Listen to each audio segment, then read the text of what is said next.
How do you do, ladies and gentlemen? What's the real truth about Citizen Kane? It'll probably turn out to be a very simple thing.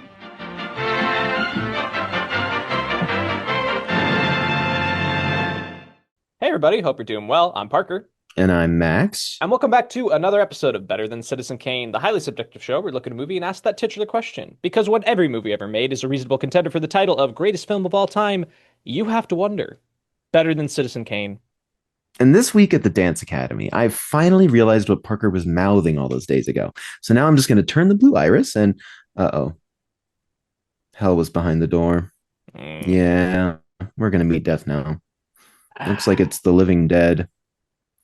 But I was really looking forward to this. Damn it. We're keeping it in. We're doing it live. We're doing it live. Oh, but I was really looking forward to discussing Dario Argento's giallo classic Suspiria 1977 to kick off this year's horror block. Parker, do you think we could still do that? You know, I think even though I opened the door, I think we could swing it. Dead? I think okay. Despite, it being the living dead, I think we'll be okay. Yeah. Okay. Yeah. Wait, what's that? What's that shimmering on the bed in front of me? It's We'll get back to that. No, actually, I want to talk about it right now because my Letterboxd review this time, Parker, I got a real kick out of. Your Letterboxd review is very funny. I laughed out loud about that. I LOL. Oh, I'm so glad. It was basically just for you because I was like, no one else is gonna like this. I'm honored. But like, for those that don't follow me on Letterboxd, which I imagine is very few because our listener base is personal. Maybe it's not anymore. I don't know. Maybe we have a lot of listeners in Germany. Who knows? My review says loading chapter 13, the Chamber of Helena Marcos. Hint: magic enemies with the power to go invisible can still be seen, but only for brief moments at a time when their outline glows. Because the reason it's so funny is because the idea of a Suspiria game is so funny to me. Yeah. Well, when you posted that, I instantly pictured in my mind a black loading screen with like fog on the bottom that's lit from both sides of like green and red. And then there's just like a spinning 3D model of one of the peacock shards, Yeah. I love that. And then it's got the tips on the side. Like, again, like just immediately the evocation of Suspiria the game is so funny to me because I'm like, what does that look like? What is it? It's like I feel like point and click adventure. I was going to say Evil? the best version of a Suspiria game I do believe would be point and click adventure. Probably. Because this movie feels very point and click adventure. Honestly, of the two Argento films I've seen, the other one being Phenomena, both feel like really good point and click adventure games. But man, yeah, Resident Evil Suspiria is obviously what this hint would be for. Yeah. And just the idea, but like it's not like there's enemies any other time. No. And that's why it cracks me up of like enemies with Matt. And you're like, oh shit, there's enemies in this game? Huh? There's like combat? Uh-oh. That's really good.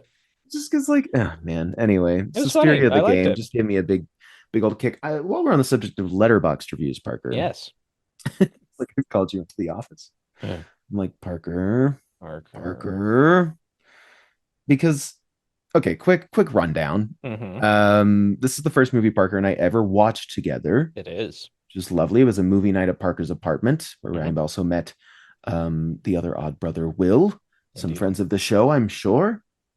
And we watched Suspiria, and I hadn't seen Suspiria. So like the first time I watched this is tied to Parker's house. And then I know that every time, even though I don't think I made it the next year, but like every time you did your Halloween block of movie nights, Suspiria made the rotation. Is that correct to say? Oh, it was every other year. I looked into this. Every other year it would pop back up.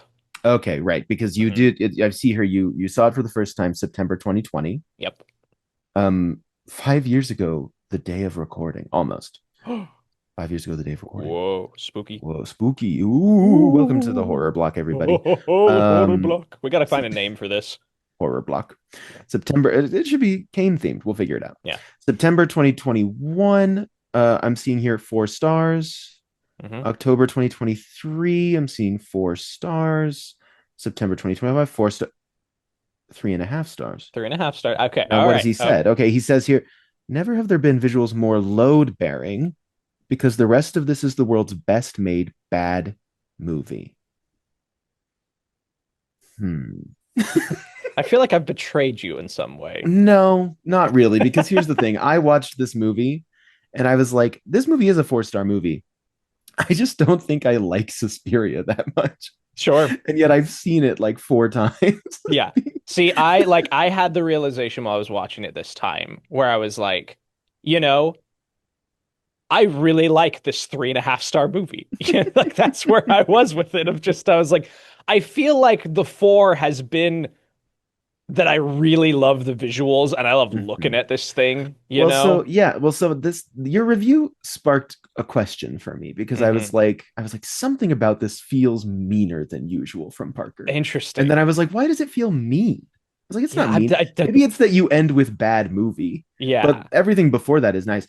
But like thinking about it, I was like, well, like I don't need. And then I was like, I don't think. And then I rewatched it. I was like, I don't think I like Suspiria that much. It's just a 4-star movie for me. I'm just like, I don't love it. Like some people love Suspiria, like they adore Suspiria. Yeah. And I think it's an interesting watch. I don't even think it's like that fun to watch. Like the opening kill is so fantastic. Yeah. And like there are so many things that look amazing. I cannot iterate enough how gorgeous this movie looks. And yet I'm also like, I just am never that captivated by it. Right. I don't think bad movie is so interesting to me because obviously the dialogue in this is not great and the dubbing of it is not great. But to me, I'm like, that's the genre. You have right. Like the dubbing doesn't, it's not the bad movie moniker I've attached to this thing has little to do with the dubbing. It's not, again, if it was the technical elements of this that I had a problem with, it would not be the best made. Right. It's the fact that it's like the story is nothing. The characters are nothing, like it's not, like you said, it's not a very engaging plot line in any sort of way. Like it. Yeah. And that's the question that I have that came up to mind for me is I'm like, visuals being load bearing. I'm like, what does a movie owe us other than great visuals? Like this, I had this question of like, what does a good movie owe us? Yeah. Right. Like, does a good movie owe us great characters, great dialogue? Because if that's the case, Sunrise is also a bad movie because those characters are archetypes. They're not very interesting and they don't have dialogue. Yeah. Right? I think my argument would be, and film is subjective. This is a subjective podcast. Crazy. Huh? But my argument would be show or something. Yeah. My argument would be that art is about seeing ourselves in it, is about connecting to something, whether that is literal, I see myself in this, or I can empathize with something in this. I am emotionally connecting to this. And that could be a number of things, right? Like when I say that, the kind of baseline of that comes up is like, well, if it makes you cry, if you're feeling something, it's like, that's not it. That's part of it. That can be something of it. Right. Which is something that we've felt the need to clarify many times on this show, despite no one arguing with no one coming at us. But like in context of like horror, it would be like, okay, am I like riveted by this? Am I terrified? Am I scared? Am I feeling what the characters are feeling? And so in that regard, like you bring up Sunrise, I think Sunrise connects with its audience more than Suspiria does. Because it's almost like this is a criteria point on our show. Crazy, right? I was just curious because I was like, I mean, like it is just a question of like, what does a good movie provide that a bad movie does not? And I was just kind of curious because I was like, I wouldn't think of Suspiria as a bad movie because I think it's so effective in the look that it's trying to achieve that I had just never considered. Like I just feel like Suspiria isn't trying to achieve anything other than look beautiful, be about a girl at a school, and there's a witch at the end. And that's totally fair. And like I might be off base on that. It was just something about this one. Like I was watching it and it clicked in my brain that I was like, if you took out the set design and the color, this film would not feel out of place on Mystery Science Theater. Like it feels like the kind of thing they would have done. Do that to Star Wars and go, well, if Star Wars' effects were really bad and cheap and terrible, then that would be on MST3K. Right, but Star Wars has performances and writing that still hold up. You know what I mean? So you're saying that's true. I guess I'm just like, Like the If I kitsch take this away from campiness the of movie. something is not the like something feeling campy does not a bad movie make. I'm just saying that Mhm. like the visuals I found to be load bearing this time. And again, this is a 3.5 star movie that I Yeah. capital L love. Oh no, of course. I just And think I'm it's not yeah. I'm not like, why do you hate No, this I movie? know, I know. Yeah. Thought it was an interesting discussion. Mhm. I would say that the thing that elicits the most, like for me, maybe this is why it's a 4-star movie. And I just think this is kind of a funny way of putting it is I'm like, if we're looking for connection with the movie, am I feeling what the characters are feeling? Mhm. Not really, but also um Jessica Harper's eyes are doing the most for me in this Oh movie yeah. as far as like from a performance where I just go, yeah, that makes me scared of things if she looks at things with abject terror. Well, I mean, her eyes are the reason she got cast. Really? Like, Is that true? so Okay. yeah, so we'll get into that in research, but like, yeah, Argento, Dario Argento, the director, Yes. um, saw her in Phantom of the Paradise and was Which I just he was like, still need that to girl see. could play Snow White. Like Yes. that Oh, is what and I want out of this. right, because that's So, what he's doing with this. hmm Right. yeah, so the eyes were a big Yeah. part of it. Absolutely. Yeah, no, like again, I don't want to we'll get into it when we get into like the characters and the story because like there are people who are doing a very good job here. Like it's not across the Mhm. board that I don't like the performances. I like Jessica Harper quite a bit. I like Alida Valli who's playing Miss Tanner. I like Joan Bennett who's playing why is her name slipping my mind? It's Madame Blanc. Oh, Um yes. yeah, like it's just it's some of the other like tenants at the school who are just like Yeah. Olga takes me out every time. Like, what are you doing? What is this? Yeah, Suspiria. It's Suspiria. Suspiria. It's Suspiria. Yeah, so I did get Parker to say that he capital L loves this film, which I Yes, think is good. I that being said, it's fine. I've watched it a lot. Yeah, I It's four it is, stars. It's 4 stars. It's and it's fine. fine. Exactly. It's fine. I watch it and I go, yeah, yeah, Yeah. Suspiria. Like it's a really great vibe to put on. hmm But if you're like sitting down to engage with a story, my first pick wouldn't be Suspiria. Yeah, I find that Um, to be true of a fair amount of Argento's work. Like sure. I've seen Phenomena, and then I've seen the Bird with the Crystal Plumage as Hmm. well.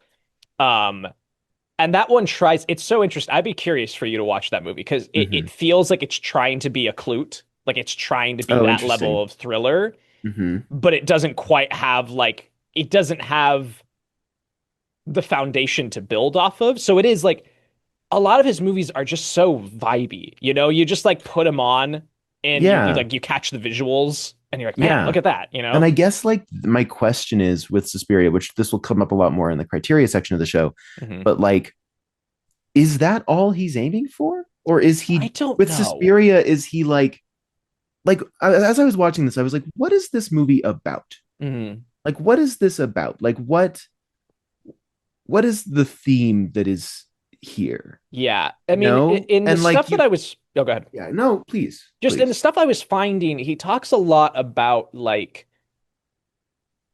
that him and his co-writer Daria Nicolodi, they were really wanting to build it around this notion of fairy tales. They're looking at Bluebeard, Pinocchio, Alice in Wonderland, Snow White, things like Yeah. that.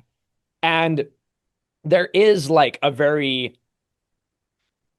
nightmare dream-like quality to it in that regard. But the thing about fairy tales is that it's usually an oral tradition, right? Like somebody's reading you a story or you are reading it out loud or hearing it or whatever else. It's in a story book, right? It's read or it's heard. Hmm. And I think in that format, the vagueness of it works a lot better than in film. I find that fairy tales in film are really hard to nail down because of that viscousness. I was thinking about that. I was watching this of like about halfway through, it clicked that I was like, oh yeah, like it is going very fairy tale and it's being vague in that way. And why isn't that working for me as much as maybe it could if I'm like digging into it? Yeah. And the example that came to mind is like Guillermo del Toro's work. Like Hmm. Pan's Labyrinth is a fairy tale that has themes and character arcs, Hmm. and this doesn't. And that's not necessarily a knock against the movie, but it is something that makes it feel less meaty. It feels like there's less on the bones of this thing because it is these Yeah. broad stroke fairy tale stuff, right? So like he talks about how he wanted it to be a coming of age story, wanted it to be like it mentions morality play, but I'm like, morality about what? I've never You questioned the know? morality of anyone in this movie. Yeah, I thought that was interesting. He also like something else to know about him is like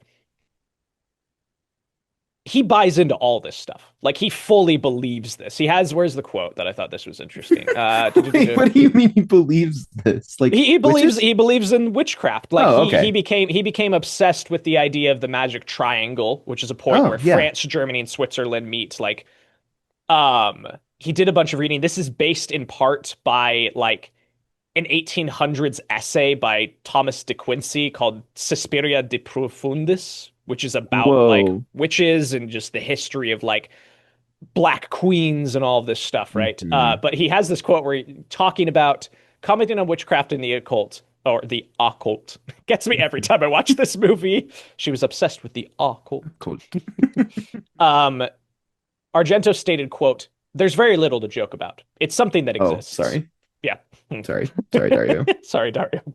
But so like in that way, it's kind of like it's just I don't know what he Okay, wants out of but this. but like morality, I'm so confused by. Yeah, you It's like know, it's just odd. who who in this movie has like does anyone do anything in this movie where you go, well, that was morally gray? Yeah, Or like you're right? or even just like or rather, morality play. You're like, well, Hmm. this person is clearly a paragon of good morals, and this person is a like Yeah. obviously Suzy Bennion, great Hmm. name. Hmm. Very good. Um the way that like she is obviously just meant to be like Snow White. She's meant to just be Hmm. like this kind of pure person who comes here. But Yeah. even then, like it's not like I feel like that's really remarked upon. I Hmm. mean, she is perceived that way as like this flower, and then there's a moment of like, oh, like you have a spud, like it's very, Yeah, yeah. You stand up like for yourself. stand Yeah, up for like yourself. Yeah, like there is that, but it's like, okay, so is like the moral of the story just like stand up for yourself even in the face of hmm. horrible abusive power at the school you go to? Yeah, that's my thing is that like I don't know what the movie's trying to do. And it sounds like from because I was so ready for it to just be that anything I found was like, no, it's just like it's an exercise in style. You know, it is Yeah, an exercise in art direction. And if that was the case, 5 stars. You knocked it out yeah, of the park, you know? yeah. But it feels like from what I could find that Argento wants it to be something more, and I don't think it gets there. I I don't wish think it I just wish I could tell what it was even trying to be, yeah, exact right. other than what it is, which is like this fantastic, like beautiful painting of a movie. Every Yeah. scene just looks incredible. Hmm. Um, yeah, like I'm just like I just like to watch it, but like I don't like to engage with it, if that makes sense. Like it's hard to engage with. Yeah. Um, but like obviously for like okay, so setting aside what Argento's trying to do, um how does this movie make you feel? You've said like you don't Yeah. really connect with it in the way that Hmm. you feel like it's asking you to. Like the first time you watched it, was there like anything that scared you in this movie? I mean, like, I think the first kill, that whole opening sequence is really It's fantastic. Like, I genuinely I is hadn't really seen this in great. like 2 years, and Hmm. revisiting that I was like, oh, this is a lot freakier than I remembered. Well, it's like it's what Argento is good at, which is like the opening is just strictly giallo. And Yeah. giallo being this genre of Italian films comes from, giallo being the Italian word for yellow. It comes from these paperback pulp novels of murder and mayhem and gore, right? And they were Mhm. very popular in the era in Italy. And they're often centered around like one particular killer. It's like very proto slasher in that Yes. way. Um, and his previous work is all firmly in like giallo territory with like a singular killer. And the opening has that. The opening Yeah. has like a physical force attacking this person, which, by the way, we'll get to the end. I have a question. When we get to the end, I have a question about the beginning because like I Okay. finally clued. I was like, is that who I think it is? Just like out of the coven, just doing shit. We'll get there. Oh, I'm so okay. But yeah, like the opening is so firmly Argento working in what he knows, and you can feel Yeah. it. Like, yeah, he's made several of these at this point and knows how to work that Yeah. really, really well. And then the rest of the movie becomes much more ethereal. The rest of the movie becomes so much Yes. more vague and supernatural, which is interesting. Like Yeah, I and like like it. and like dreamy and Yeah. like you kind of like I remember the first time watching it being like I really can't discern a pace to this. I can't discern where this is going. I'll never forget the first time I watched this, and at the end, when it's revealed that it's a witch, or like when he starts talking about witches and stuff, I was like, witches, and then you were like, well, yeah, Max, like the music's been chanting witch like every 10 minutes, and I was like, I didn't know that's what they were saying. I didn't hear that. That's so funny. Yeah. I just hadn't pieced it together. Mm-hmm. So the witch reveal really worked for me. Yeah. But like, where was I going with that? Maybe it was just that fun little. Well, I want to ask you, like, is there Yeah. anything like when you watch this for the first time, were there things that scared you about it?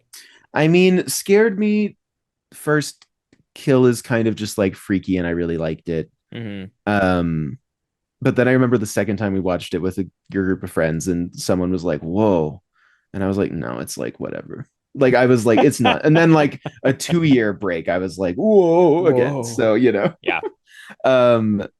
I think I don't know. I mean, like I find the breathing when they're all in the practice room as the temporary dormitory after the maggots and everything, and there's the body behind them that's breathing. Yeah. I just find that kind of spooky. Like I think that's pretty eerie. But the scariest image in this is right at the end when Sarah's dead body comes through with all the needles through her eyes. Yeah. That is a terrifying image. And that one got me the first time I watched it. I was like, ooh, I really don't like that. It makes me go, ooh, every time. And so I think those are the three moments where I'm like, ooh, you know. Oh, and the barbed wire is upsetting. Yeah. But the setup for that is so funny. Like that the like thought, the idea that you're climbing through a window and like it is movie I have no problem with the movie logic of course. Camera doesn't see it, therefore character doesn't see it. I have no problem with that. It's just the idea that they have a room full of like wire. Yeah, just like razor wire. Just the thing that gets me about it, like in concept, that is very upsetting for me, and I have to like not look at the screen when it happens, not because it's upsetting, but because I just wish there were like rubber barbs on it. It's just coils of wire, like, and they get these huge, like they get these really close-up shots of it, where it's just spools of wire, and I'm like, I can't like. It's the suspension of disbelief gets really strained if I like lock in on that moment. You know, I have to think about it. See, for me, I don't even think of it as just like what I like. To me, the texture of it, I'm like, that's like slinky shit. Like that. Yeah. That's like, I mean, like that. I imagine it.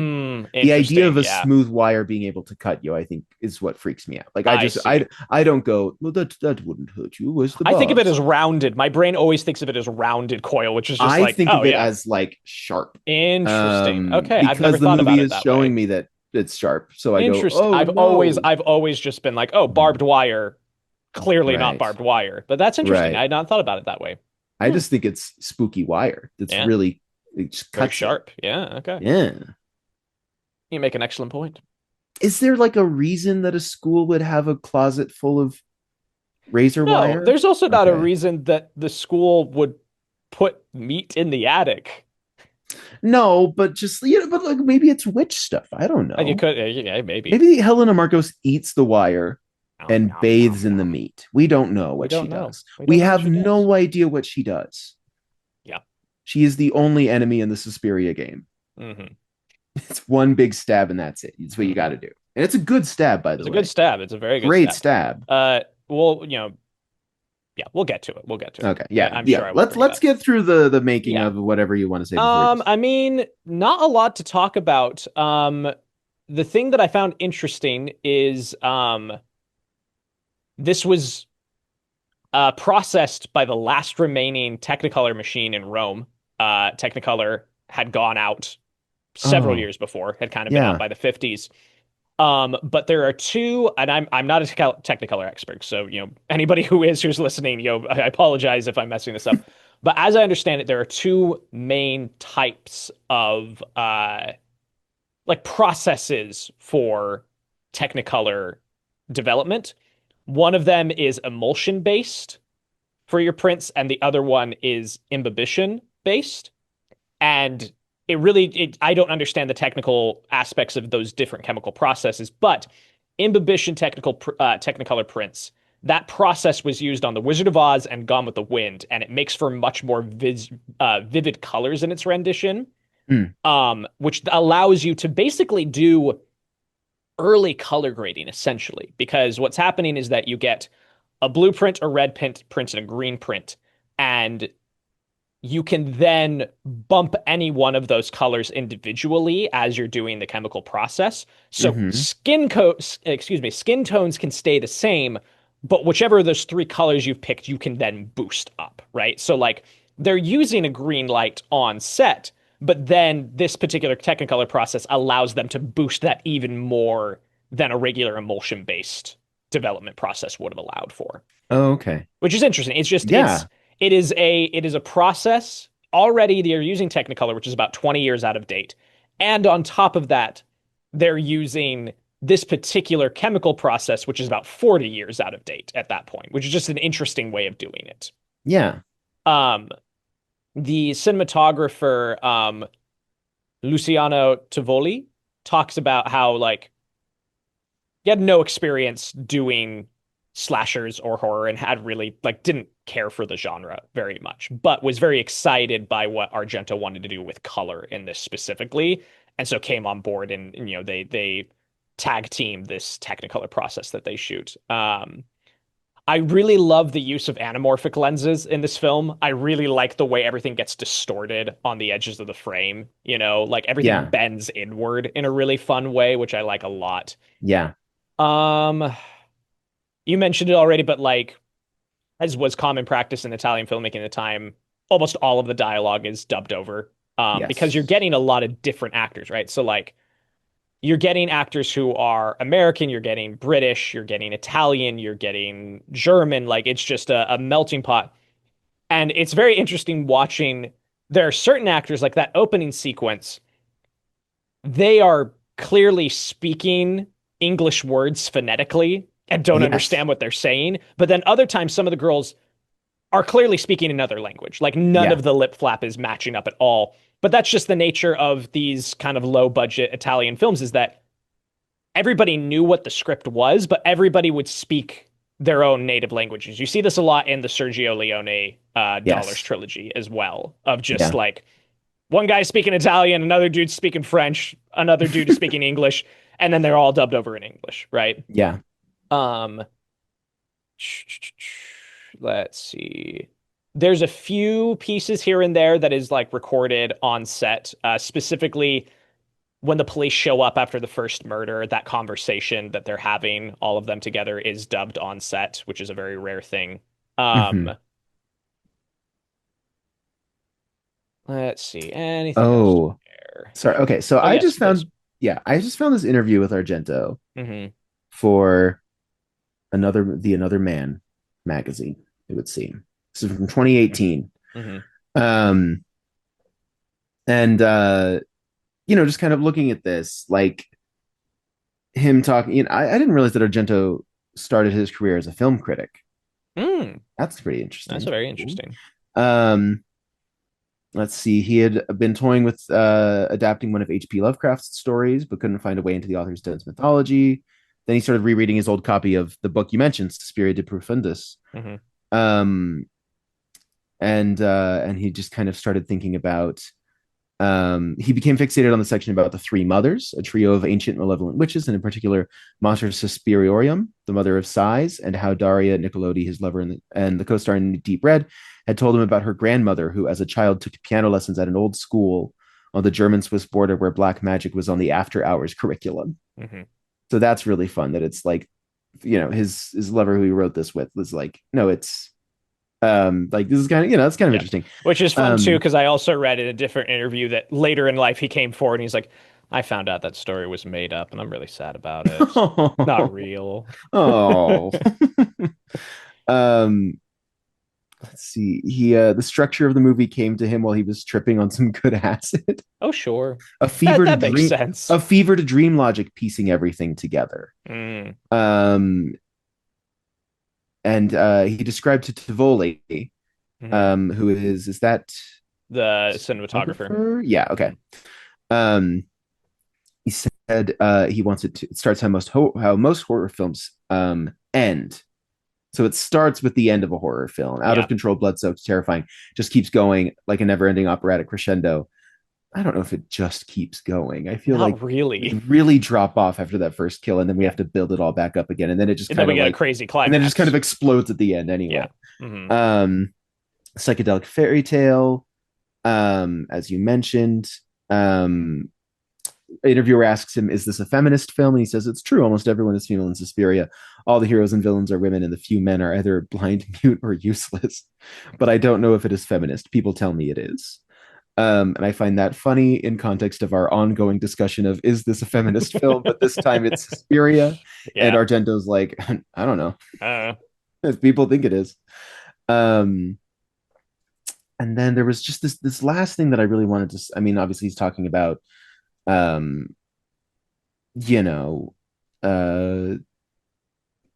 little girl lost Suzy kind of vibe, wandering in the druggy state of bewilderment through impossible inner geography of the academy, kind of how it looks. Speaking Snow of, White, brilliantly reborn in acid land, they say. Yeah, because you talk about like the way it looks and this kind of unreality of the space. A lot of it is very inspired by MC Escher, to the point that like the school is on Escherstrasse. Like they put that in the name, which is interesting. That's kind of, I like that. Yeah. I didn't put that together. Goblin soundtrack. Goblin soundtrack. Goblin. For those that don't know, that's an Italian. It's like it's a very like, it's a great track that kind of narratively matches, because it doesn't go anywhere. It's just that melody, and like it adds a couple things here and there, but it never. Yeah, it adds the guitar riff from Footloose. Oh right, yes, of course. Which was a previous Letterboxd review. I forgot how much it actually does sound like that. I'm like, Kenny Loggins, are you a fan of Suspiria? Are you a fan? But they played the early demos on set. That's fun. Sorry, I'm just learning all this as I read, and you're nodding. You're going, I know, I know, Max. I have all of that.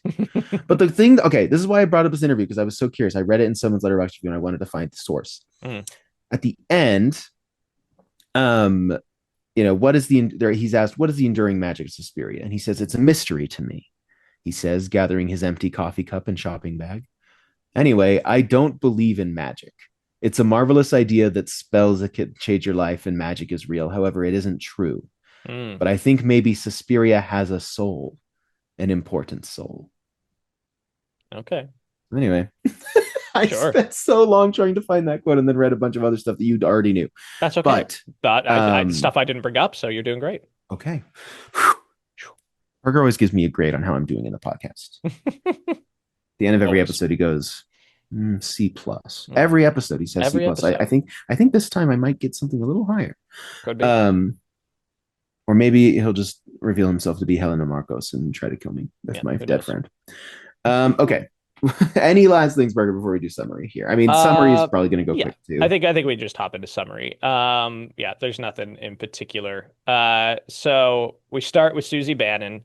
She is an American ballet student. Bennion, excuse me. Same name as the guy from The Big Heat, which I love. I like to think they're related. Oh, sure. Dave Bannion's niece is Suzy Bennion, who Suspiria happens to. Right.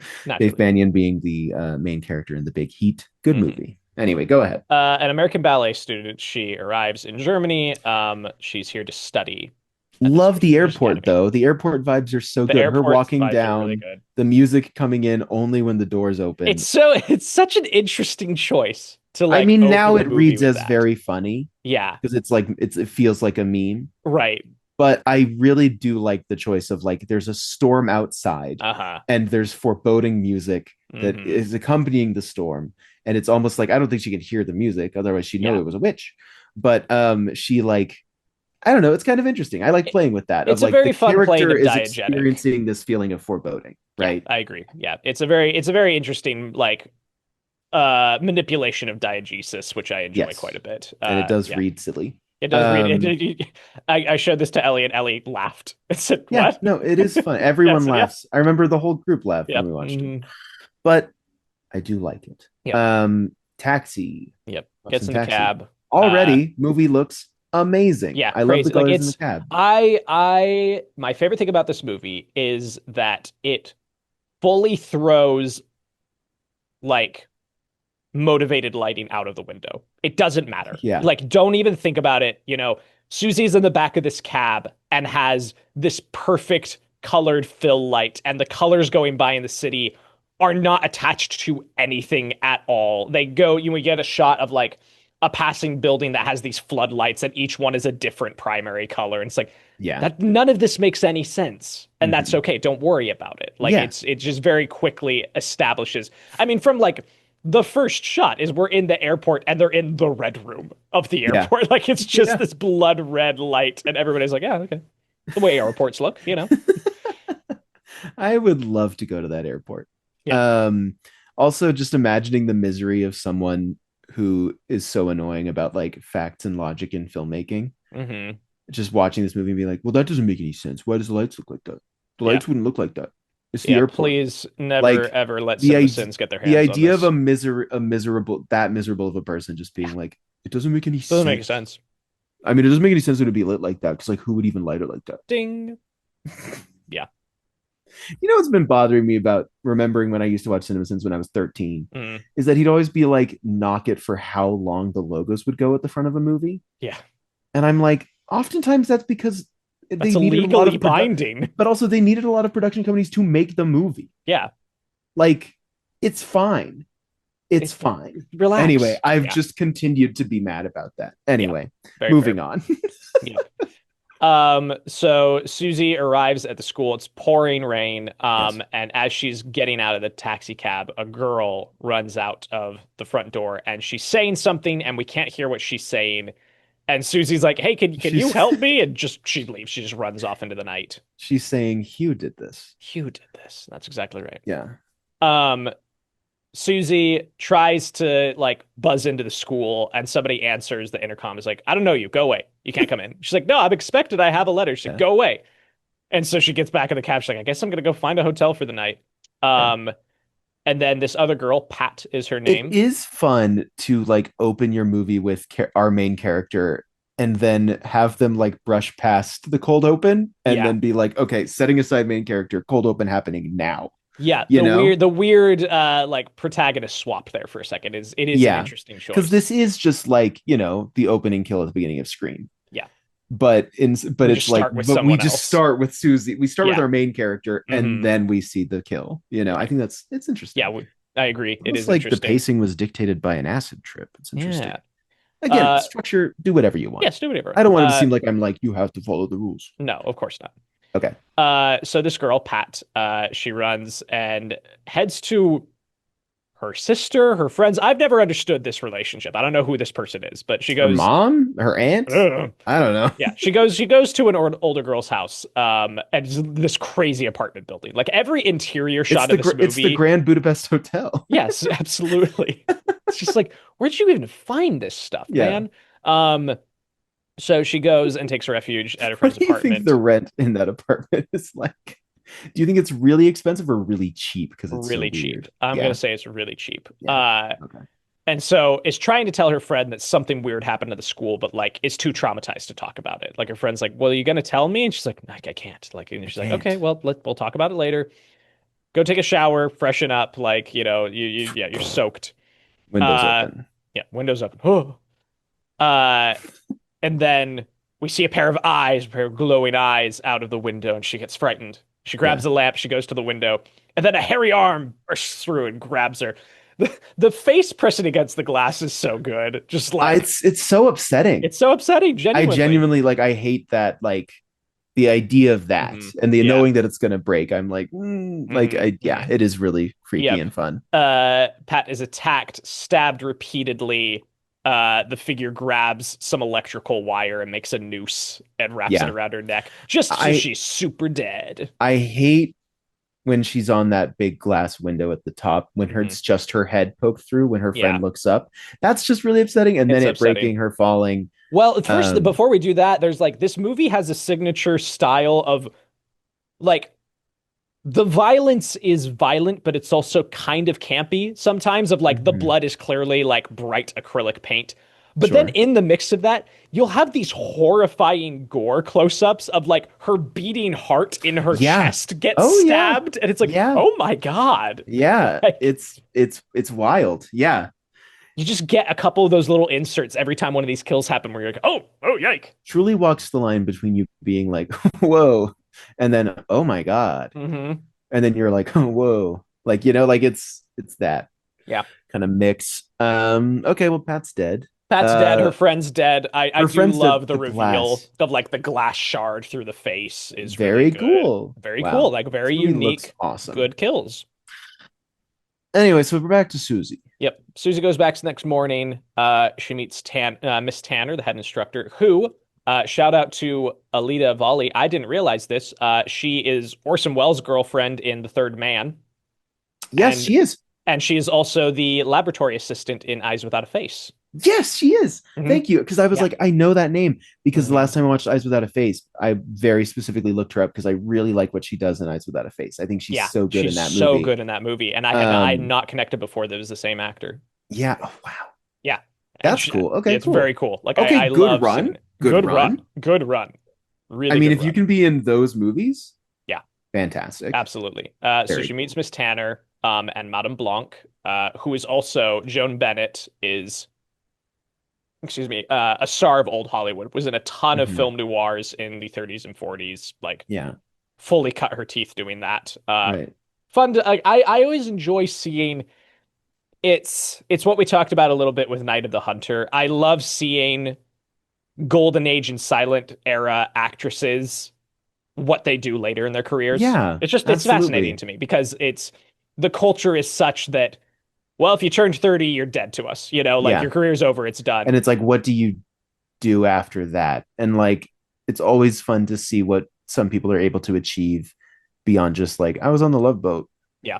Because so many old Hollywood people are just like, I was on the Love Boat. Yeah. And you're like, damn, they just wouldn't let you work. Yeah. So it's nice to see Bennett and Volley. Oh, here, yeah. I think. Nice to see him. Yeah. I think they're doing good work. Absolutely. So she meets these people. Tanner shows her around, introduces her to, our cast of characters. We get to see Pavlos, the manservant. We get to see, is it just Frank? Is that this guy's name? The boy? It's something like that. Yeah. And then she also meets Sarah and Olga. And Olga is just the moment we meet her, like Tanner leaves and she like slinks around the dressing room to everybody and talking about Mata Hari, and I'm like, okay, I think it's sure. awesome. I think it rules. I think it rules. Justice for Olga. Justice for Olga. And Suzy can't stay there. She can't stay at school there because there's been a discrepancy and she'd have to pay $50 a day or whatever. Yep. So she's gonna go live with Olga out like off campus, basically. I do relate so much to just like having two options for like living. It's like two living situations as an option, and then you just choose maybe the wrong one. Yeah. Because she's like, I'm gonna live with Olga, and then the school's like, actually, it's all cleared up and you can stay. Actually, we need you to is this because they're planning to sacrifice her? It seems that way. Like that's what I've always read it as. Is like, and this is where I get a little confused, is I don't even know why the room isn't available and like why she needs to go room with Olga. Because it's not like Pat's still in that room. No, because it's like why did they need Blanc who's kicking her out? He says like, I'm sorry, your room isn't ready yet, but like go live with Olga. And then when she likes living with Olga, is like, no, actually, I'm going to curse you, so you come back here. Like, it's just, I don't know. I don't understand this back and forth very well. Doesn't matter. Dreamlike logic, acid trip. Right. but like the bureaucracy of this school, like is everyone getting together in that little room behind the secret wall, being like, so okay, so we're gonna tell her that the room isn't available, right? And they go, yeah. And then like the next day they're like, oh, that was stupid. wait, That was dumb. shit, We didn't think that through. Wait, we didn't think about. Call her back. Get her back. Get her back in. Get her back in. We'll just say it's available now. Yeah, it's very odd. I don't know what to make of it. I do love Blanc's haunted Victorian nephew, little German boy. He is incredible. He's there's like a moment when we first see him where he like turns to look through the doorway or something. Or maybe it's later too. It's later at the end when he does that. But like from the first minute you see him, I'm like, man, he's like a boy in a painting at the Met. It'd be like, and this was painted Mariani. What a great name. It'd be like, and he was painted by a depressed German painter. And you go, obviously he looks like that. This was his last film. He had only done, he did 3 films. This, Deep Red, and another Italian film, which I'm guessing, let's see if this is an Argento movie or not. I would guess it is. It's not an Argento film. But yeah, just a little child actor who never acted again and was creepy. Man. Yeah. He nailed it. He's still out there, looks exactly the same. He never aged. Yeah, so, they call her back. She's staying there. She meets Sarah. They're in the room. They're talking and whatever. Yeah, she goes to class. In between classes, she's walking down the hallway, and one of the cooks like flashes her with a blade. Just like laser beam reflection on her. And then Suzy starts feeling very sick. She got very cursed. lightheaded. She got cursed. Got cursed by the knife. Yep. Goes to dance class, passes out, starts bleeding out of her nose and mouth. And it's like, and they're like, just get it. Come on. Just pick it up. Just do it. Yeah. And so now she has to stay. They've Olga kicked her out, sent all of her stuff back the moment she heard that she was sick. So now she is officially moved into the school, which she's not happy about. She's like, I don't want to be at a boarding school. That sucks. Which is funny. She's like, I don't want to be like 15. Yeah, it's like, did you not know what you were signing up for? Like, this is a dance academy with live-in quarters. Like, what did you think was going to happen?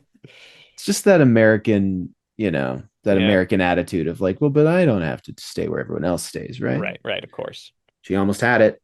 Yep. Maybe the morality of this is like Americans should be humbled. Get yours, Americans. No, because she wins at the end. Because she wins at the end. So there goes that hypothesis. All right. We get maggots next, I think. Yeah, maggots, which is fun. Ceiling. I like the music during it. I think it's very fun. It's like very fun. I don't know if it's the bugs or the music or just the combination of the two. My brain always thinks of Nausicaa every time. It is very Nausicaa. It sounds Nausicaa to me. Sure. Yeah. And then they all have to do the practice room temporary dormitory setup. Yep. Which I really like. I like that it's like I love.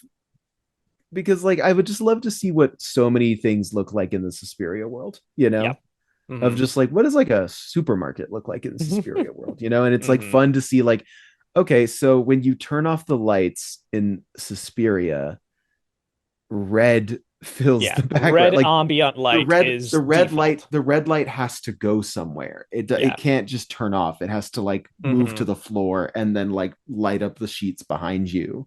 Yeah. But just the idea of like what does a public bathroom look like in the Suspiria world? I just like it's just funny to imagine all these things looking extra. I agree. It's good logic for this world. I like to know like how does this work? Like, what does a car dealership look like in Suspiria?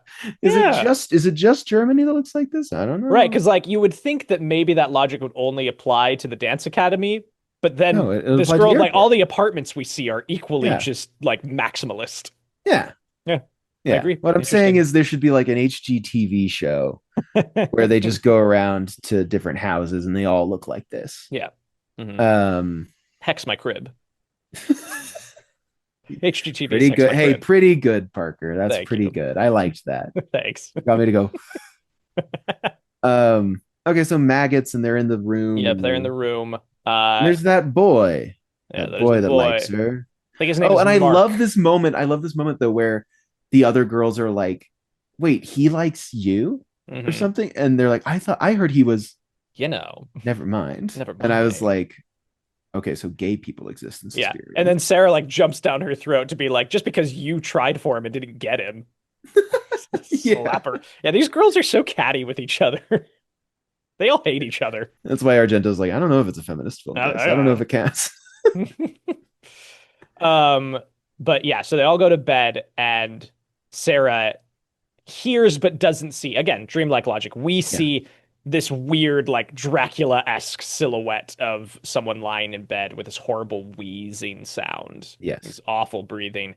And Sarah wakes up Suzy and is like, hey, like, I heard that once before in the room next to mine. The next day, I was told that the headmistress, the directress was there. So like that's got to be her. She's like just on the other side of the curtain. And she rationalizes that as like the directress is here to like keep an eye on us. Yeah. You know, and to like see how we're doing. Right. And choose her favorites. Somebody asks Madame Blanc, they're like, "Oh, are you sleeping here tonight as well?" So of course we'll all sleep here. And Sarah's like, "That's bullshit. They all live in town." Because Susie's like, "Do the teachers really sleep at the school?" And I'm like, Suzy, if you don't want to seem like a teenager because you're staying at the boarding school, don't ask questions like, "Do the teachers sleep at the school?" Exactly. But Sarah's like, I know they leave. Like I hear them leave every night at 9:30. Like they're all lying. They don't sleep here because they go somewhere, right? Yeah. The next morning asks about it, and Miss Tanner's like, no, directress is on a trip. We'll be gone for another like 2 weeks, but maybe she'll pop in when she comes back or whatever. A character we forgot to mention is the school's blind pianist, Daniel. And his dog, his big German shepherd. And he leaves it outside, which, why are you leaving your dog outside in the heat? No food, no water. You just stay there all day? Witches don't like him. Yeah. Witches don't want the dog. Yeah. And the dog don't like witches. The little German boy walks up and the dog's like, hey, I'm going to kill that kid. Yeah, he is. Yeah. Takes a big bite out of his arm. I do love a blind pianist. Mm-hmm. That is like a movie trope that I go, I hope that's not too problematic because I love it and I think it should happen in every movie. It's good. His hair is so funny to me in this. Yeah, I like the way Daniel looks. But Miss Tanner blows up at him and says, your dog bit Albert. And fires him, kicks him out. A likely thing for someone to do. Albert looks like he's going to choke the dog. Yeah. Like the kid from Baxter. Yeah, bad vibes on this kid. Should I just start referencing Baxter like people know what that movie is? I think so. Okay. All right. And then later that night, Daniel is out at a pub. I love the German dancers. I really like just the Lederhosen boys. Yeah. The little slap dance. Very fun.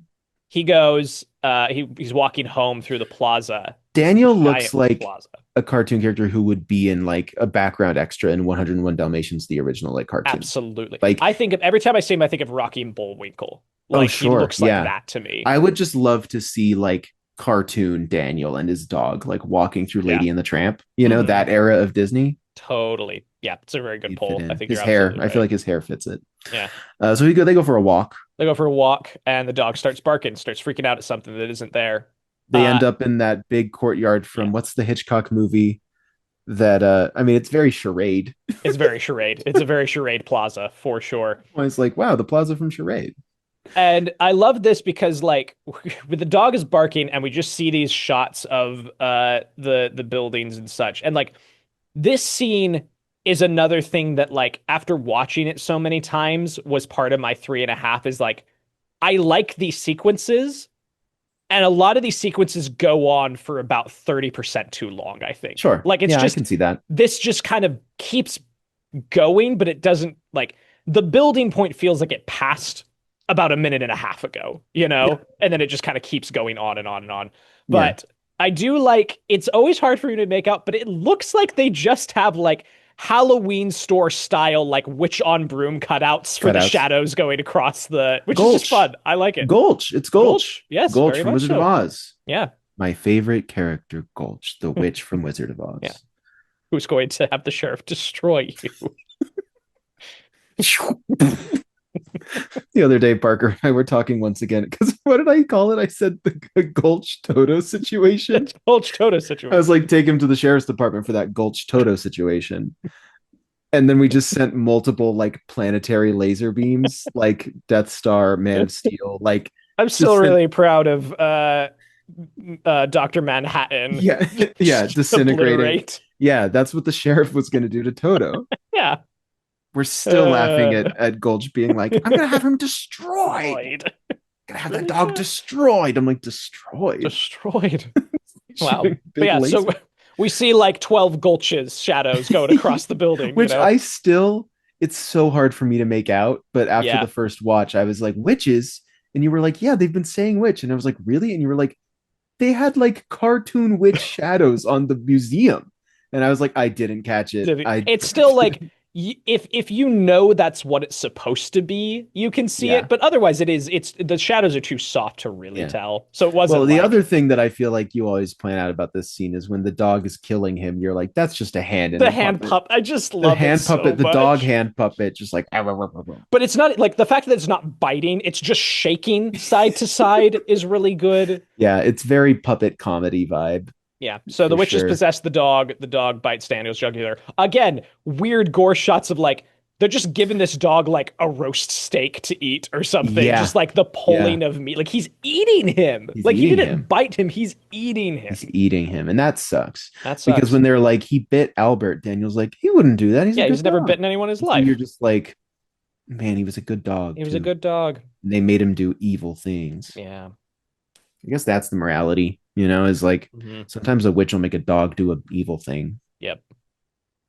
I'm going to continue to try to get it right. We'll find it. It's in here somewhere.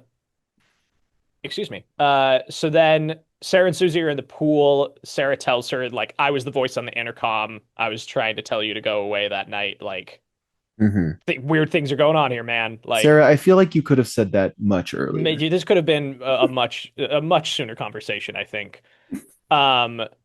She talks about how Pat was acting really weird and promises to show Suzy the notes that Pat left behind. That Pat had like written a bunch of stuff. Yeah. Sarah finds that Pat's notes have, of course, been stolen. They're gone. Yeah. And the only thing that she has left is like the one thing she had on her, right? Yes.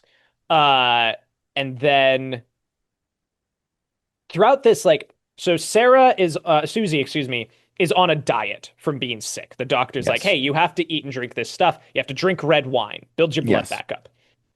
And every night that they've talked, Suzy just seems really out of it. She seems very just like can barely keep her eyes open or whatever, right? And this night in particular is really bad where like Suzy's just passing out. And Sarah's like, don't leave me alone. Like something's going on. And then sees a light come on in her room next door, which I think is another like a good horror movie reaction from Sarah right here of like the light comes on and just like the noise she makes, just like, that's terrifying that somebody is in your room and is looking for you, Yeah. And so she runs from some unseen power, goes down the halls, all this stuff. We see the glowing eyes in the corner yet again. Pew! And hairy arm comes. Razor blade. Like, I do love it's a really good setup and payoff is during this whole chase sequence, we see a close-up of like a razor box and it opens and there's the razor blade and there's the two pins that are gonna come for her later are sitting in the razor box. Whoa, and I'm like, yeah. So it's a straight razor. She gets slashed, tries to run, is up in the attic, stacks really poorly, I might add, stacks a bunch of suitcases and puts the smallest one on the bottom, and it actually flattens, like it like breaks because it's like, what are you doing? Too much weight. Well, she's not thinking rationally, Parker. True. She's being chased by something. Again, an example of the tension going on a bit too long. Yes. The razor blade trying to get the lock open. Yeah. Like, why is this so hard for you? And it's not even going slow in a menacing way. It's like clearly they can't get it. What is this thing? Who is this? I think it's Helena Marcos. Is it really? That's what I'm saying is that like at the end of the movie, we see her on the bed and she's got the hairy arms and the long nails. Man, which is crazy to be at the opening. Like, why would Helena she just out and about doing Why this? would she be doing her dirty work? Her own dirty work? It's has so strange. Fleet of like people to do this stuff. Yeah. And I'm just like, are you really the one who's I think it's because I've wondered that as well, but she's the only one with hairy arms. Parker. Hey. You can't. Hey, people don't have to shave. It's fine. It's fine. It's a weird expectation that's put on women that like shaving your hair is hygiene. Get off Helena's back, man. Helena, sorry. Helena Helena Marcos. Marcos. You thought you could kill Helena Marcos. Helena Marcos. I want to know who voices that. But yeah, We're I the like kids. I think We're it's the We're the kids. Kids. Oh, of course. Oh, Adoy. That's funny. Suzy, you look terrible. You look terrible. Where's the Worthy Kids Suspiria skit? Come on. Come on. All Yeah. right. Okay. Okay. The Sarah climbs the suitcases, jumps into Razor Room. Razor Room. Yep. About. And she never makes it out. No. Helena gets her. Well, she's too busy looking for the barbs on the wire. She's like, Dude, where are they? Where are they? Why am I getting cut? Like, Sarah, get out of the room. And she's like, I'm not leaving until I find the barbs. Yeah. But then they get her. Yeah. Okay. Yeah. Well, okay. Yes. Take this with a grain of salt, because this is IMDb. But supposedly, the actress for the voice of Helena Marcos is uncredited. Her name is Leela Savasta. And this is her only credit. And it says, do you know, and other trivia for this actress, it says, according to actress Jessica Harper, Savasta was not a professional actress, but a 90-year-old former prostitute who director Dario Argento found on the streets of Rome. This is her only acting credit. Which it's IMDb trivia, so take it with a grain of salt, but that sounds bizarre enough that I'd buy it.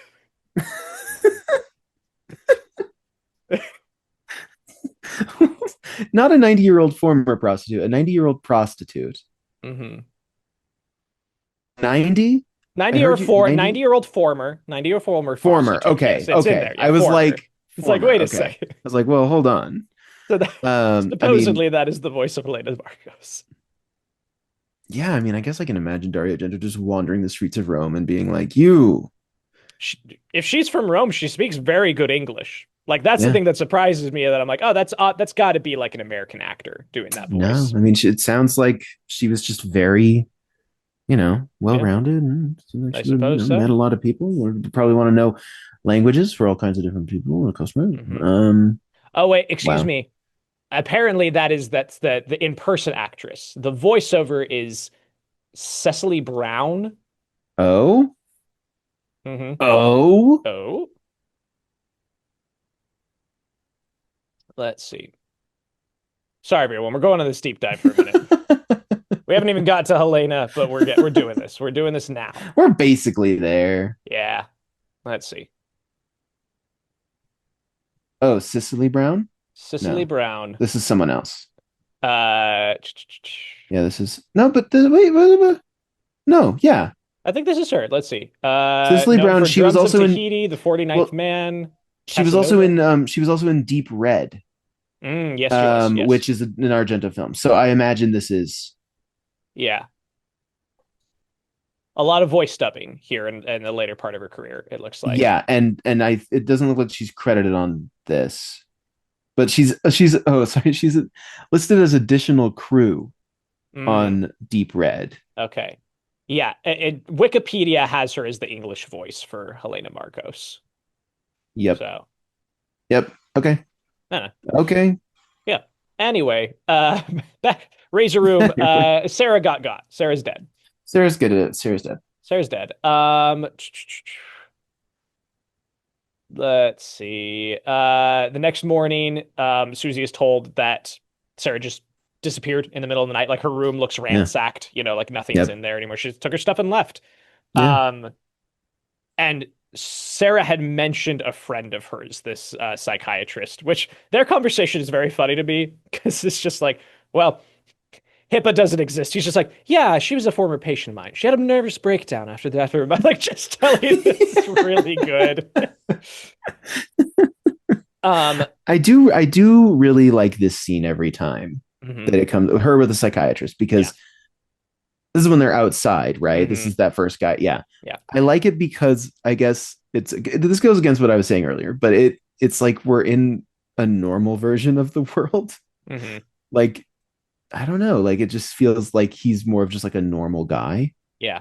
Kind of. I don't know. He does. Like it's weird. It's weird stepping out of Suspiria land It's into weird the stepping out of normal like world. colorful nighttime into just like it's just a normal Yeah, day. this is just And I go, Germany. I'm like daytime is normal here. Yeah. Yeah, it's very, very interesting. Yeah, Uh, so he and tells her that the school was founded by a Greek immigrant named Helena yes. Markos. In the late 1800s, she was allegedly a witch. Wait, I wonder who played Helena Marcos. Should we look at that up? Should we look into that? Should we look at that? And then I know this isn't what he's trying to, like, he's trying to give her more information, but it is kind of funny reading this as just like, I don't want to talk to this girl anymore. Hey, you, my friend, Yeah, Professor Milius, yeah. tell her something about the supernatural. Well, my note here was just that more movies should swap the expositor halfway through. It's really good. Just be like, anyway, I've said enough. Another guy, make it This feel man good. has such good old man eyebrows. Like he turns in Yeah. profile and they're just 3 inches off his head. Yeah, it's really Crazy. good. Yeah, really good. He's a professor of the occult. Occult. The occult. And he tells her about a coven of witches and how it draws its strength from its leader, cut off the Yes. head, they don't have any power. Yes, you mean these are all tips in the Suspiria game These are, as well. yes, exactly. Yeah. Maybe it's his little head comes up and Yeah. says hints. You know? Little known fact, Professor Milius is the inspiration for Professor Egad in the Luigi's Mansion series. Surprised that he didn't, you know, they had to dub him in English because the actor on set was just going, just speaking little nonsense gibberish. Yeah. Yeah. Oh man, I wish that he gave her was it the poltergust? The poltergust 3000. He's like, use this. Use this. Oh man, Suspiria the game. Yeah, I did in the notice third one, here- she gets a plunger attachment too, which is great. Yeah, and there's a goo Suzy. There's Goozy. Goozy. There Goozy. it is. Goozy. I do want to note here that when Sarah was stacking those suitcases to climb up through the window, I just wrote in my notes, Sarah stacking those not boxes, to climb up through the window is very Lego game coded. I said Lego Suspiria. Lego Suspiria? I think it could pop off. I think that do numbers. So I think funny. any movie could easily be adapted into like early 2000s Lego game of just like, ooh, you know? Yep. Would be a vibe. Okay. Okay, so then Suzy comes back to school and everybody's gone. They've gone to the ballet without her. Which again, if I think about the internal logic of the movie, I just I'm like, what's the play here? What are you doing? Like why is Suzy your isolated. problem? Yeah. Like why do you need to kill Suzy when you have all of these other are you sacrificing these girls? What is the point of this? You know?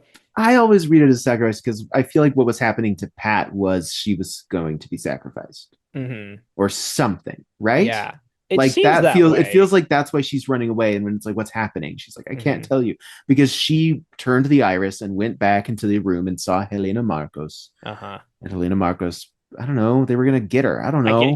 But that's the thing is like Helena Marcos is already killing people herself. So if it's not like we need to sacrifice to keep Helena Marcos alive. I don't know. Yeah, I don't know. Are they killing them and drinking their blood? Like, is it a fool's errand to? Is it a fool's errand to find logic in the workings of Helena Marcos? It could well be. It could because let's zoom through to the end here because the only other notes I have is I love the fake bat on the string. I think the bat is awesome. The fat bat is very good. The fat bat is so funny. Fat bat is very good. I like him a lot. Yeah, so comes back, nobody's there. She remembers talking with Sarah about the footsteps because even in her if Suzy has a defining quality that I guess makes her a threat is that she's smart. She listens. She's an active listener. But she points out even while drugged, she's like, well, the front door's to the left, the footsteps are going to the right, so like they're not leaving, they're going somewhere else in the building. Right, and Sarah's like, you're right. You're a genius. I don't know. I think she's just like thinking. I think everyone else here is like in some sort of drugged haze. Yeah. So she remembers that, and then she has the note still because Sarah left it with her. She'd counted out the footsteps I guess Pat counted out the footsteps. There's a note Yeah. with the footsteps on it, and she left it Yeah. with her before she ran off and got killed. And so Suzy uses that. She goes and follows, and she ends up in Madame Blink's office. And she's like, what now? I don't know. And she sees the iris on the wall. I like this cross-cutting a lot. Like, I like this flashback and we do it throughout the movie a couple times where we cut back to the scene and we hear a little bit more. We hear the word secret, we hear the word iris, and now we hear the whole thing. Yeah, it's kind of a Hugh did this situation. It's kind of a Hugh did this situation. It's kind of like a Hugh did this. Yeah. She goes, oh, she wasn't saying turn the blue iris. She was saying, I don't know. Whatever, man. Yeah, Whatever, man. Whatever. So then she turns the iris on the wall. Secret door pops open. Cool. Secret door. Very like cool. The secret door. I love the witch text on the walls. The witch text is good. I like that a lot, and all the different languages. She walks for a long time. She walks for a long time. Goes down this very long hallway. And she eavesdrops. She sees like Madame a Godfather situation. Yeah, everybody's standing around Madame Blanc, and she's like, "We need to get rid of that bitch. We gotta get rid of that girl." And I'm like, she's upstairs. Just go get her right now. Get her. Like, what do you mean you need to get her? Because it seems that Helena Marcos is doing all the work of the killing. Yeah. So like, and then she drinks from a ceremonial goblet and then starts putting a curse on Suzy. Which feels redundant because Suzy's already cursed and in the building alone. She's in the building. Go kill her right now. No one else is here. And Suzy hides behind a curtain and she bumps into Sarah's mutilated body just out on the awful. Just pins through the eyes, giant nails through the wrists. Like it's so upsetting. It's really upsetting. It's really, like nails, really upsetting. Like pins through the eyes is like, oh God. Oh, and like whatever I couldn't find anything about this, and I've been so curious, like whatever prosthetic piece they have of the fake eyes makes it so uncanny. Like they're a little too big. It's really uncanny. Yeah. It's really weird. It's really weird to look at. And so then she hides behind, because the manservant is searching. Albert and the manservant see her. Yeah, they see her, and so they're looking for her. She ducks behind this door, and we see into the vibiest room you've ever seen with the coolest lamp on earth. I want that peacock lamp so bad. I mean, it really is like, it's like Howl's room in Howl's Moving Castle. Yeah. But like the cool, like lo-fi vibey version. Yeah. Helena's got a nice setup in there. She's got nice digs. Yeah, nice digs. And there's a curtain, and we see again that silhouette and we hear the breathing. And I think like a noise startles Suzy. She bumps into the table. Peacock lamp breaks and a bunch of balls roll around, and that wakes up Helena. Yes.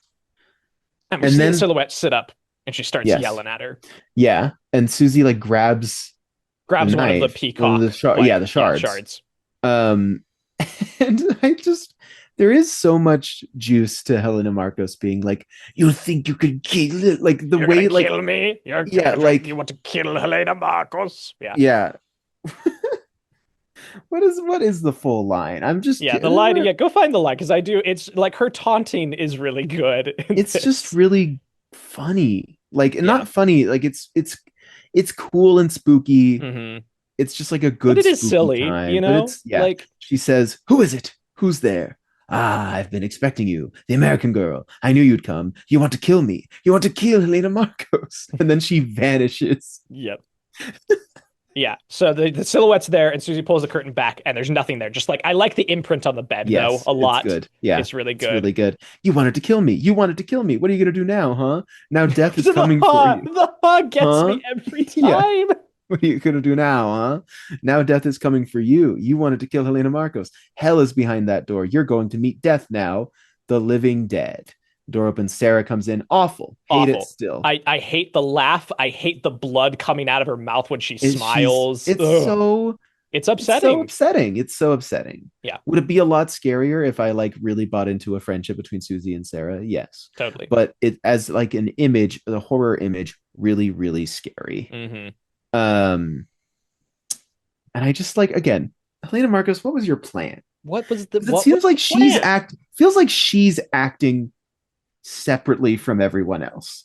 It certainly seems that Like way. if if Blanc and the crew are like, we're gonna kill that girl, but then Marcos is like, I've been expecting you. Hmm. I go, so was all of this part of the plan? Was it part of their plan for Suzy to overhear them, to Yeah. make her go into this room? It doesn't seem that way because Helena Marcos goes, who is it? Who's there? Ah, the American girl. It feels kind of like she's like immediately trying to adjust and is like, oh shit, like, I've been expecting you. Yeah. Like, were you? I don't it if you think about it too long, Yeah. the acid trip falls And you're apart. not supposed to, I Right. suppose. You're just supposed to be like, oh. Yeah. Yeah. You just kind of go along for the ride. But luckily, Suzy saw the hint during the loading screen. Right.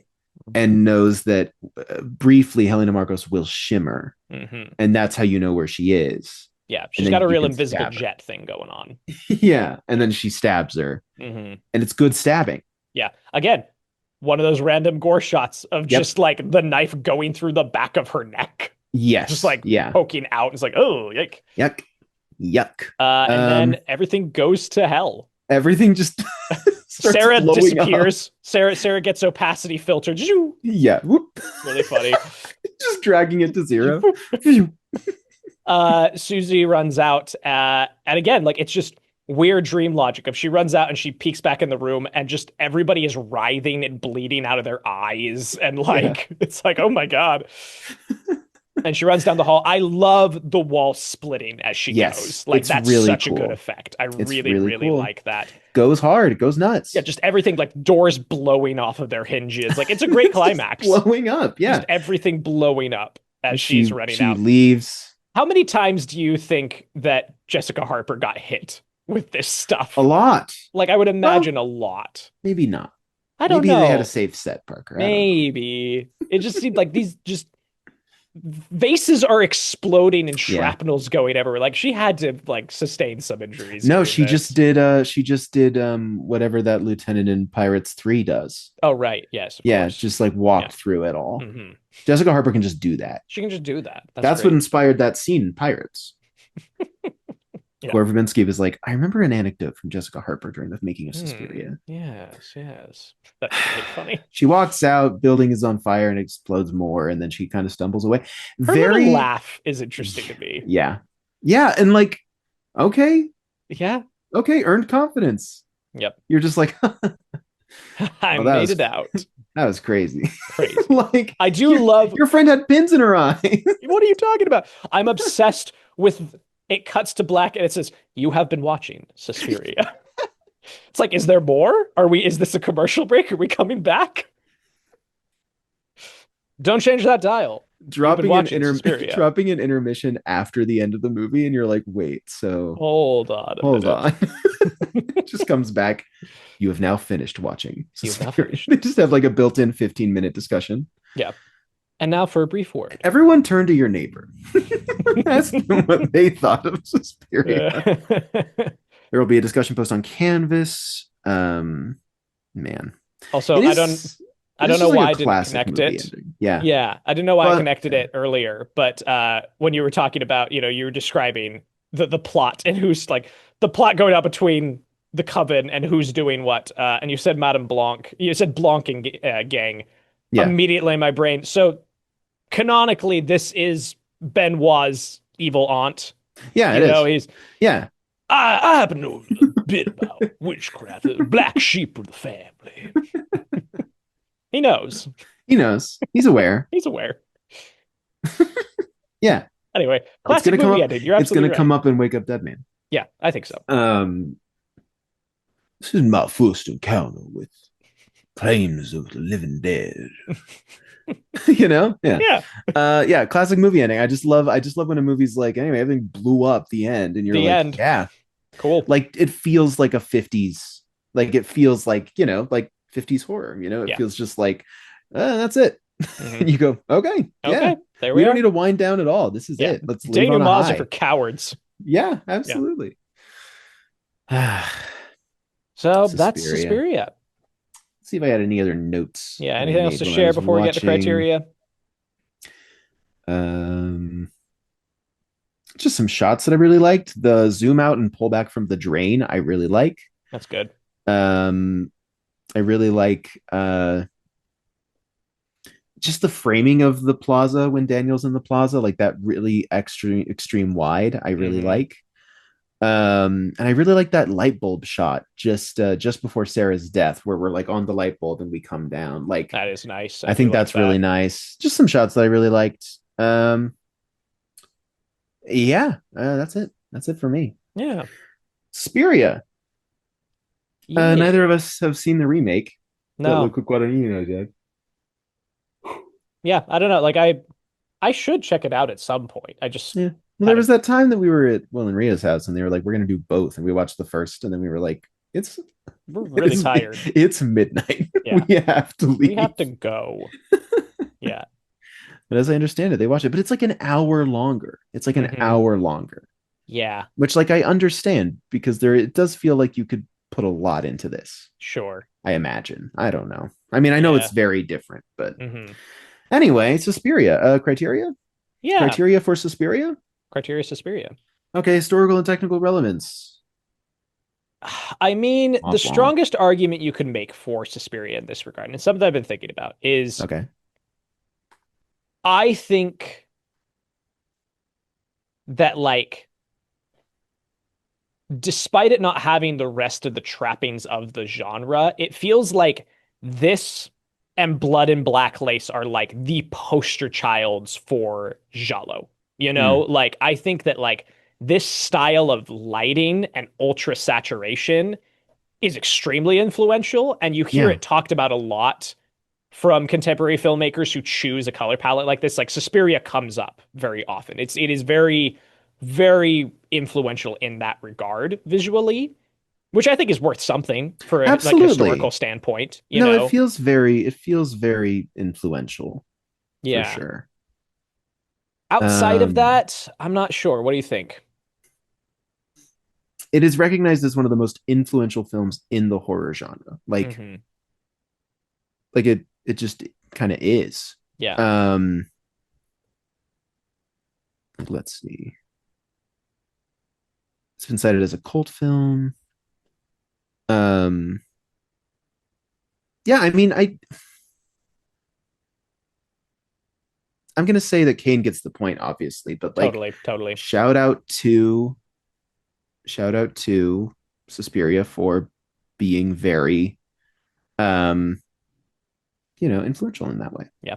I would love someday to have the chance to like see this on an actual film print. In theaters. I think that'd be pretty fantastic. Every movie is like 10 times better when it's in theaters, I would say. Absolutely. Yeah. Yeah, so I think point to Kane for sure. Yeah. Absolutely. How well is this doing what it's trying to do? It depends on what it's trying to do. But as far as like acid trip, Snow White, fairy tale. Yeah, all right. Yeah. Yeah, I mean, they literally created a movie that is it's like one of the coolest things you can ever look at ever. Yeah. So that's very successful. If the movie is trying to be a morality play, I don't think it works. I don't feel like I come away with this movie with any morals. No. I'm not like, and Suzy did the right thing. I'm like, yeah, because there was a witch. Yeah. There was an evil witch killing girls in a school. Yeah. And she blew up the whole house. And I go, yeah, that is the right thing to do in that situation. I don't know how applicable that is in my life. Maybe I'll go to school one day and maybe there will be a witch. Yeah. You got to be prepared. And I know what to do. You got to be ready for these things. Remember, invisible enemies can be seen only briefly. I just am like, yeah, I mean, it's doing a good job of looking like Suspiria. Yeah. But if it's trying to do anything beyond that, I don't know. But I don't know, Barger. Where are you at? Where are you at with it? It seems like you've recently completed a new journey with Suspiria. So. Yeah, again, it's a movie that I enjoy and own and will watch again. Like that's the thing. Is like I have no, and that's a threat. It's coming back. It is a threat. This leads into the other criteria a bit more, but like the question of rewatchability I'll probably put this on more than I'll put on Kane, and that's a seasonal thing, right? Like that, it works well Yeah. into the Halloween of it all. But like, it's also just kind of visually engaging to watch in that way. Yeah. But I do like, yeah, what it's trying to do. I think Kane still wipes the floor with it in a lot of ways, unfortunately. But like, can Yeah. appreciate what it's doing. Like you said, like weird acid trip Snow White fairy tale. Yeah, yeah, you Yeah. you, You you got you a did lot of it. that. Yeah. Yeah. Knocked it out of the park in a way. Yeah. So I think another point to Kane there. Yeah. Do you like it? I do like it. And like I do think I like this a little bit more than Kane. I think Kane is Yeah. a better movie, and we'll Yeah. get to that, but like Whoa. sorry. Whoa. But like I have a lot of fun with it. Like again, Yeah. I've watched it like every other year since I saw it, and it Yeah. makes its way into my rotation. And I don't regret seeing it anytime. I'm never like, man, that was a wasted hour and 45 for me. Yeah. It's just I think I finally I came to accept that as like, hey, I can love a bad movie, and this is kind of a bad movie in some ways, and that's okay. Yeah.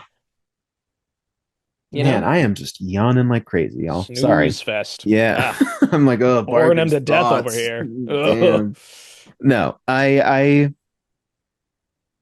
yeah, I would agree. I think for me, I can't go as far as to say, even as you said, like best made bad movie, because I Mhm. do think like a bad movie is something that is failing. And I don't think Okay, Suspiria it's is fair. failing in my opinion.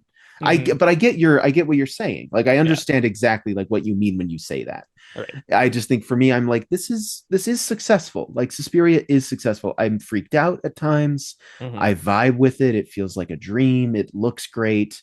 I think Jessica Harper actually is doing a great job. And especially Yeah. when you see like Jennifer Connelly in Phenomena, like a few Hmm. years after this, you're kind of like, yeah, like, and she's like fine in that, but it's Yeah. like it does kind of make you go like, oh, Jessica Harper is like Harper's got something for sure. she's really got something and is like on the right like wavelength with this movie. Yeah.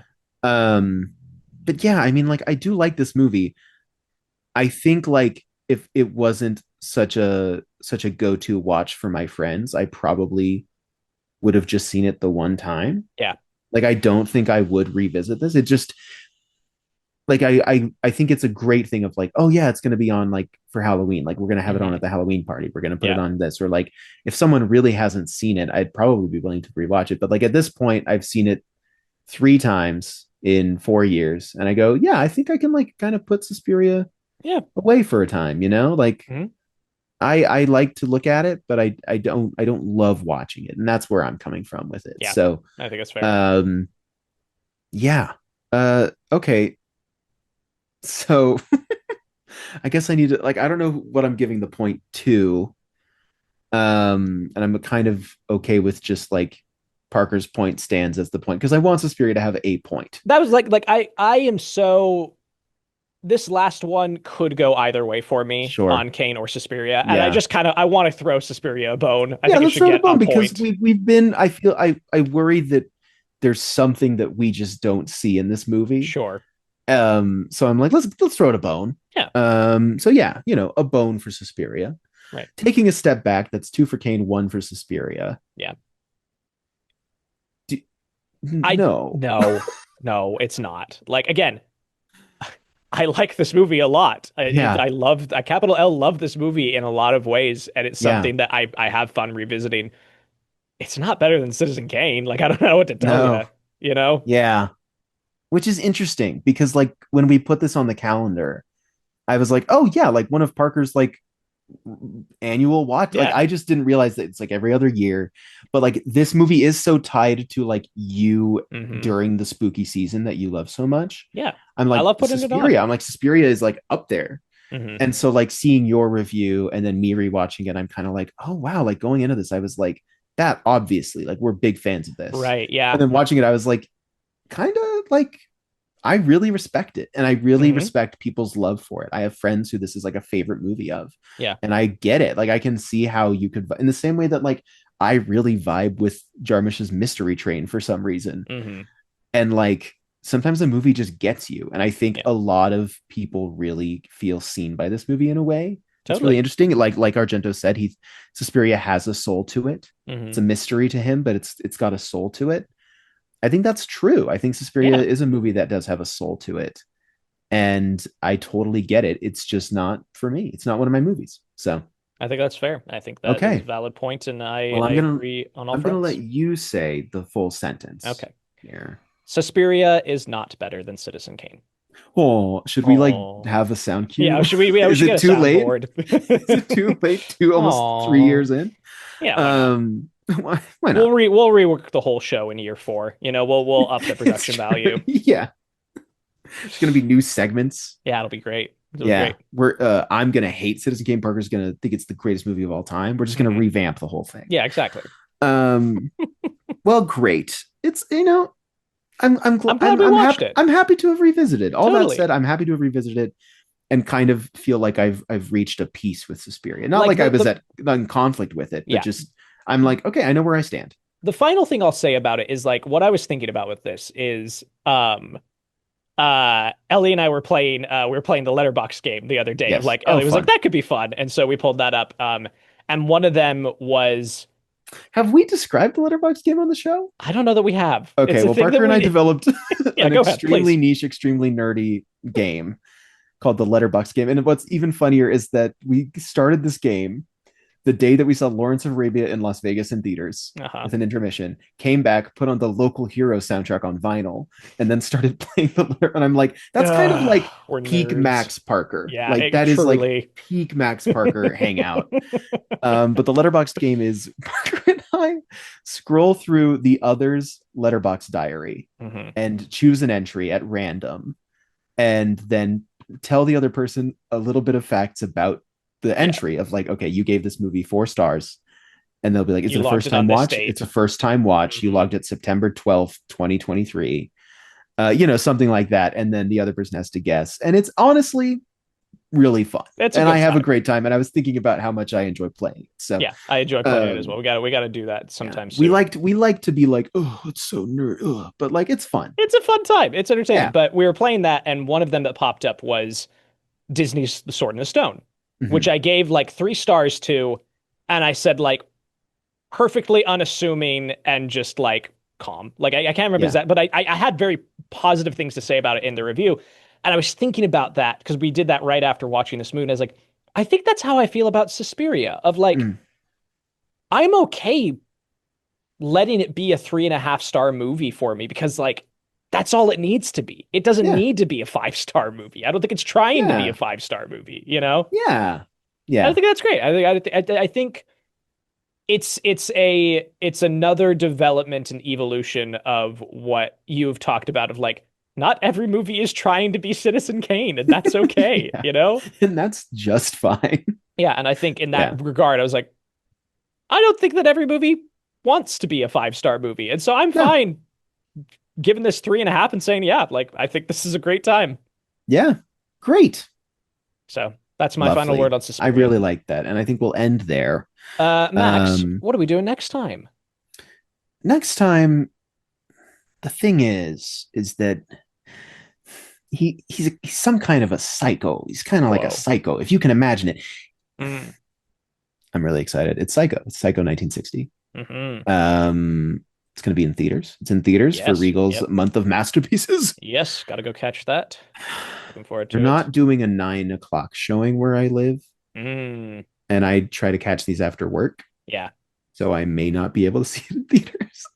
Which is a bummer. But I need to try to.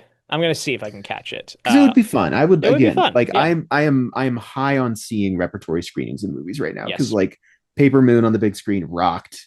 Jaws on the big screen rocked. I had never seen that in theaters, and we just went and saw Monty Python and the Quest for the Holy Grail was really fun. That was playing at the local art house theater. That's awesome. Really, like just watching that with an audience is great. Like a really good time. I'm so looking forward to like I've wanted to go to more, and then they've kind of slipped through the cracks. But like Cinema Paradiso is a must. Like I have to catch that one. Yeah. Pan's Labyrinth is a must. Like I know that like you've kind of been saving it for the show a little bit, but if you get the chance to catch Pan's Labyrinth in theater, just do it. Just do it now, please. Okay. All right. Okay. Yeah. All right. I did just realize that the guy behind me at Paper Moon, did I tell you about this? This guy behind me at Paper Moon, he just kept going like, You did tell me about that. And I just realized it's kind of like if Jeff Goldblum played Helena Marcos. Like the breathing that she does, like it felt like that. Like imagine I'm watching Paper Moon and there's that big sheet behind me and red lighting, but it's just Jeff Goldblum's silhouette, and he's going, and I'm like, just laugh. You're allowed to laugh. You're allowed to laugh. It's at this okay. movie. You could do it's that. Okay, but just like just any shot in Paper Moon, he was just like, I'm like, why are you considering everything? Everything in the really movie, methodical about Paper Moon.